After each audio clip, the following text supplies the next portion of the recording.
Mike and I both have things to buy. We're also gonna film a little recipe, so we thought we'd head into Chinatown, kind of show you guys what we love about Chinatown. It's like its own world.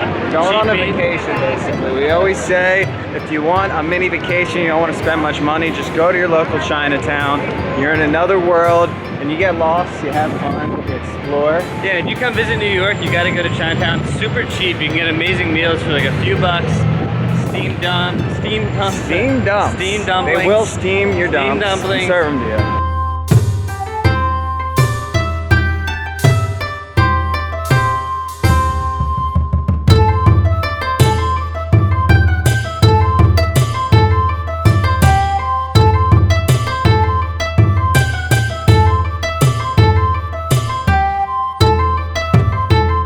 Canal Street is kind of the main hub, but all the side streets are where all the action is. But if you walk down Canal, between sort of like Lafayette and their center and like Bowery. No good? I explain to you now. Why? This is a product of China. Then this, they're gonna connect with laptop overseas. They're gonna information on your email address, your bank account. Oh my. Yes. Really? Take it all? Oh my god. A lot of people identity things. Oh, identity theft. We need to get a new selfie stick, I guess. Yeah. Yeah, But this is obviously, speaking of, this is where it starts to get a little crazy. You gotta really watch where you step. People are just running into you. No one gives a fuck. And you'll start to see a lot of like cheap knockoff like jewelry and all this stuff. Like I love New York. There's endless selfie sticks. One of my favorite spots, Walker and Baxter Street. They have this spot called Sai Gai restaurant. Oh, that's pretty good. Sai Gai. And they have the steamed buns, but I also discovered that they have the roasted buns, and they both have pork in them. But this one, I think the roasted bun is one of the most delicious buns. It's like $1. Pop the squat right on the side of the restaurant, right outside. We've got a steamed bun and a roasted bun. $2.20 for all this. So it looks not like that much, but you've got this beautiful roasted bun, and when you bite into it,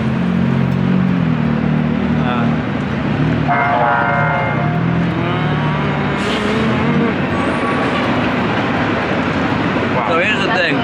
These are really nice. A lot of bread though, but Mike, when you try this, the top of it, Oh my god. is like sweet and sticky. Amazing. This roasted what?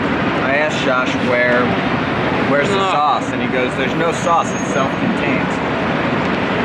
Sauce inside. See this? I just think this one's got more flavor because you got the sticky sweet stuff on top. Roasted pork inside, barbecue sauce. So good. The whole sandwich inside. I don't know how it's possible, but somehow in Chinatown the prices are different than everywhere else. It doesn't make any sense if you just look at the signs. Probably half the price of other seafood or half the price of other produce. But it's a great place to come and just load up on ingredients for the week. You're gonna get some exotic stuff, but everything is gonna be cheaper. There's little fruit stands over here. Oh my God, mangoes. They had me at mangoes. See ya. Josh claims he knows this place by heart, but he keeps fucking up the directions. He's going this way, that way. I like the mystery still. Like I learned a lot about Chinatown. I can get around better than most people, but I still get lost. It's very overwhelming and confusing, but I think ultimately wherever you go is going to be all right, correct? Like it's not that big. The heart of it, and then just get lost. Like Mulberry, you know that's going to be. Go penetrate into the heart. Go from there. So we're actually on Bowery right now, Bowery and Canal. This is a great spot. If you walk north or south on Bowery, you're basically gonna get a ton of awesome stuff. As you get up higher on Bowery, you hit the Lower East Side, you lose Chinatown, but if you go down, there's so many great restaurants, good like awesome restaurant supply stores. Let's keep on going. We ain't trying to lose Chinatown. That's what we do not want to do. You don't want to lose it. You'll start to lose it. Just turn around and make a left somewhere, back in. This is another pretty famous spot, I'd say. It's on Bayard and Bowery, and it's like getting into the heart of Chinatown. They basically have the crispy duck, but they're really well known for this crispy pork, and their spare ribs are delicious. So we'll probably go in and get something, come back out, give it a taste.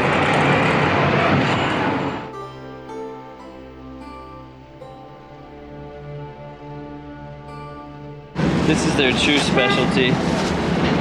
The crispy suckling pork. Look at that skin, are you kidding? Wow. Alright, so we decided, we actually were just trying to get the ribs, but they gave us the suckling crispy pork. Well, we paid for it too. Yeah, what the hell? Basically, they take this whole pig and they figure out how to make the skin extra crispy and the meat tender, juicy. There's a little like dipping hoisin sauce. And he's just got this huge butcher block. He's slicing it with a cleaver. It's awesome to watch. You hearing that crunch? Probably can't hear the crunch over this, but Oh, imagine that on a little steamed bun. dipped in hoisin.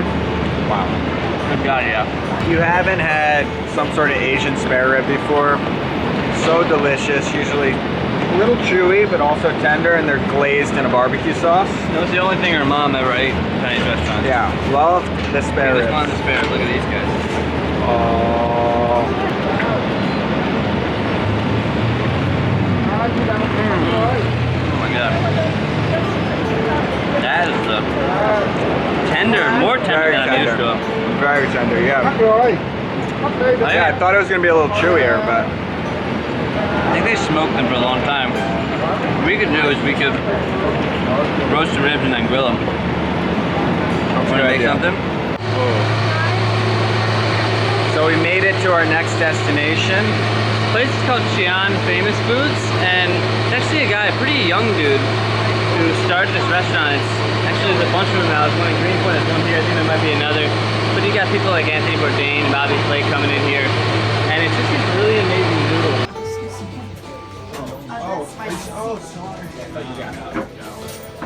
What an ass, this guy. Kick him out. I wanted to get a couple things. Maybe I'll get that first, I'll get that. Okay, sorry. Whatever you need to do, you know, you take your time, you know that. Your vegetable salad. I'm gonna get the NS1, the spicy cumin lamb noodle soup. And then the buckwheat cold noodle. How spicy for that one? Medium. Wimpy. Medium spicy. So here are the lamb noodles. Wow, that looks... You can smell it. I think with the type of cuisine they do here, there's a lot of curry involved. Like, you don't necessarily see that in all Chinese places, but they do like the heavy curry. So this almost looked like it was pre-made, ready to go. You dress it yourself, which I like. We got it to go, that's why.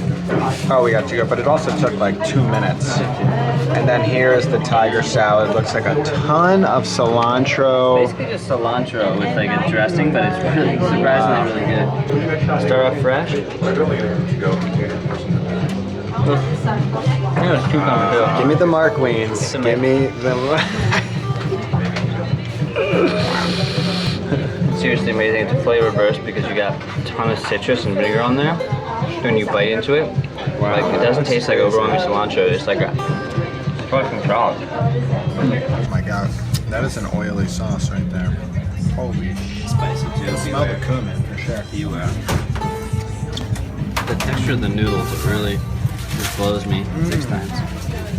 Out of Xi'an Famous Foods. That was absolutely delicioso.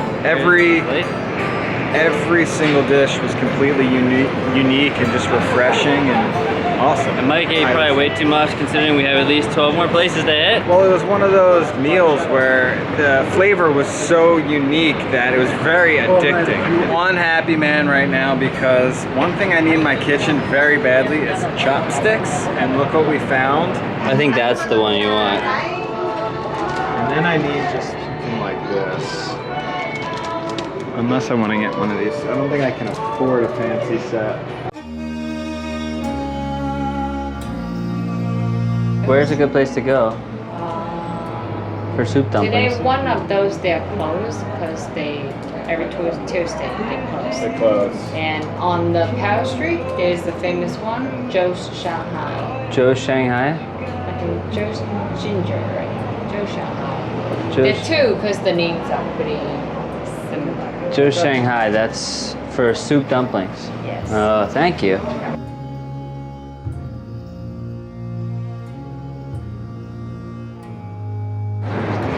Oh yeah, all these things are $128 a pound for seafood burgers. So we decided to ask the woman at the chopstick store. Usually the locals know the best. If they're eating here every day, they want to make sure it's good. She said Joe's Ginger. Apparently they have. Scallion pancake, yeah. And and an 11. The Xi'an pancake? Yeah, scallion pancake. Thank you. We just got 3 sauces. This one, let's see, taste that. Oh, that's like a black vinegar base for sure. Okay, let's see, I'm guessing this is more of a soy. Oh, whoa. Not exactly sure what that is, but it's like a sweet soy sauce. And then this one's a little thicker. Oh, that is hoisin. We've got the scallion pancakes, Those are some crispy which ass look, scallion. usually you can tell if a scallion pancake is going to be great just by looking at it. This Are you kidding me with the crispiness? Yeah. You can't see much, but I might as well. That's the duck Oh surprise. my god, that's hot. Oh, that's crispy too. Oh, that's just straight duck in there. That's why you got your little sauces over here. Yeah. But this is the Viva Okay, bring that over to the main front. We're going main stage with these soup dumplings. Now this is a very special thing. The way these work is they make this dumpling, right? And they make this like congealed sort of soup in there. So they can put it in, they can do the filling. But then, when it heats up, it gets like soupy again. So inside of here is like a whole soup. What you do, they say, is you can dip it in like a little of this vinegar sauce or whatever. But what you're supposed to do is take a bite off the top. Whoa. And suck in. That was... That suck really got you, Josh. Oh my god. Wow, I haven't done anything like this. These have crab in them and pork, which is an interesting combination. All right, now I want to eat. Oh, first soup dumpling experience. Really nice.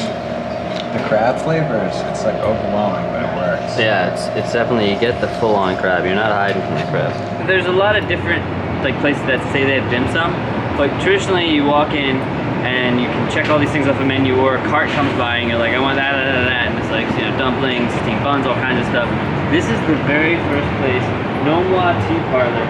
It's a little like hidden to find. Just search for it on Google, you'll find The it. street is epic. They say this is the first dim sum place. It says there, Chinatown's first dim sum parlor, 1920. And not It's the only do original. you get the dim sum, but you get delicious tea. They have a ton to choose from. I love the loose leaf tea. So good. So good. So good. What's going on? Josh just goes for it across the street. Left me behind. I tend to stop. I typically stop like here, like at Bowery. But I realized we've been down here before, Mike. It's been a long time. Probably should Oh, yeah. forget. Coming So, back. East Broadway.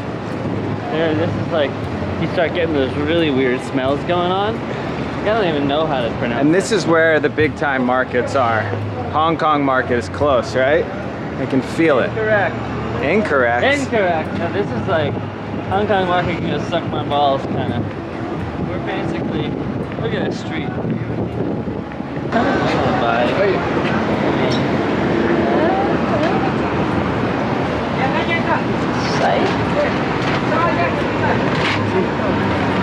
Look at that. It's like $7 read for a that? dozen. Wow. Pomelos. Yummy. Concord grapes. Oh, I like how they cut off the tops of the corn.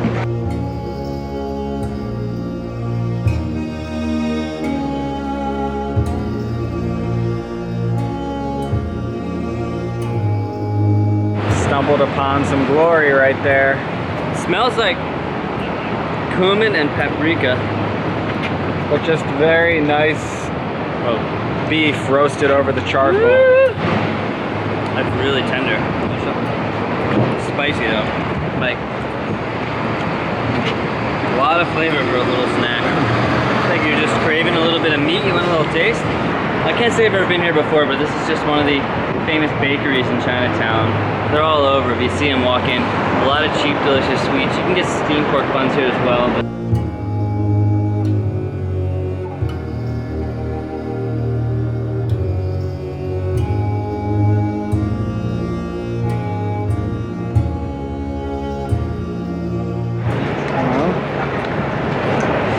We have mastered the getting of the bubble tea without speaking the language, because we are deep in Chinatown, a little not speak English. But delicious. We just said ice, swirl it up. Yeah. Blended. And we got a lychee. It's so good. It's like 95 degrees outside, so this thing is super refreshing. Yeah, especially after an endless amount of dim sum. Look at this. It's cake, okay? This is a chocolate hazelnut cake. And it was like $1, so you get like a nice slice of cake for like $1 or something, $1.25. Oh my god, I am loving this thing right now. Well, that is not like your American cake. I love the bubbles. You ever had bubble tea? It comes in many forms, so basically the whole point of the bubble is that these little tapioca balls, so when you're drinking, you get all kinds of balls in your mouth, and you chew them like a little gummy candy. It's almost like eating, like drinking something with gummy bears in it. We're gonna do one last stop at the Hong Kong market. Yeah. Which is sort of the ultimate food grocery store experience in Chinatown. If you're looking to go and just load up on groceries, you go to the Hong Kong market. They have everything there you can imagine. So it's great to hit that up last, so then you can go home and prepare some good stuff for yourself, which we're gonna do tomorrow.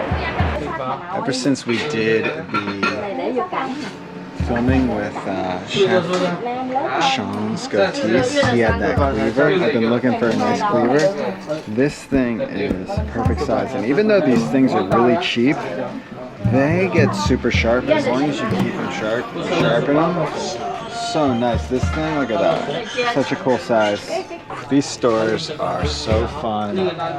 Just come in here. They're basically just an Asian restaurant supply store. They have everything you could want to start a restaurant, but if you come here and you're just trying to start a kitchen, you can get all the cool stuff that you like. All, yeah. This little thing that pours. You got a bunch of your little bastards here. So cool. Every special you could ever. Huge woks, and the prices are just phenomenal. Always going to be better than like a Bed Bath & Beyond. We're walking down Bayard right now. We're actually walking north, right towards Hester. When you see Hester, you make a left and then you hit Hong Kong Market. I think personally, going to the smaller markets is a little bit more fun for like little things, but if you do just want to do a big shop and have the chance to get everything, Hong Kong Market, right next to the Golden King Bakery. It's gonna get crazy in there. We're gonna wait till you see what's going on inside this market. You just wait. You can't, but you will. Here we go.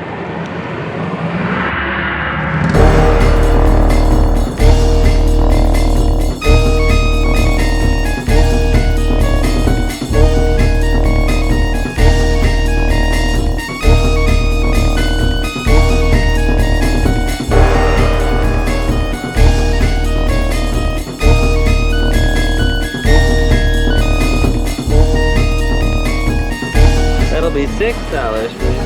Did you get more cilantro? Yeah, I got double.